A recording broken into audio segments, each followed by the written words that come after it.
सोलापूर न्यूजमध्ये आपल्या सगळ्यांचं स्वागत। बदलापूर लैंगिक अत्याचार प्रकरण तापलं असून आंदोलकांनी मोठा उद्रेक केला आहे। 2 तासापासून आंदोलकांनी रेल्वे लोको आंदोलन सुरू केले आहे। आंदोलनकर्ते तापले असून पोलिसांकडून आंदोलकांची समजूत काढण्याचा प्रयत्न करण्यात आला, परंतु काही परिणाम न झाल्यास पोलिसांनी आंदोलकांवर लाठीचार्ज सुरू केला। त्यावेळी आंदोलकांनी देखील पोलिसांवर दगडफेक सुरू केला आहे। बदलापूर रेल्वे स्थानकावरचे हे दृश्य असून आंदोलकांनी पोलिसांवर देखील दगडफेक करायला सुरुवात केली आहे। इतक्याच नाही तर पाण्याच्या बॉटल देखील फेकल्या जात आहेत। 2 चिमुकलींवर झालेल्या अत्याचारानंतर बदलापूरकरांनी हा रोष व्यक्त केला आहे। रेल्वे ट्रॅकवरती अजूनही नागरिक मोठ्या संख्येने उपस्थित आहेत, पोलिसांवर दगडफेक करत आहेत।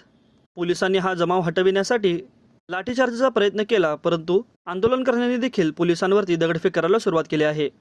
सगळ्या आंदोलकांची एकच मागणी असून आरोपीला एकतर फाशी द्या नाहीतर आमच्या ताब्यात द्या, यासाठी रेल्वे रोको आंदोलन सुरू आहे। जवळपास 4 तासांपासून रेल्वे रुळावरती आंदोलन करत आहेत।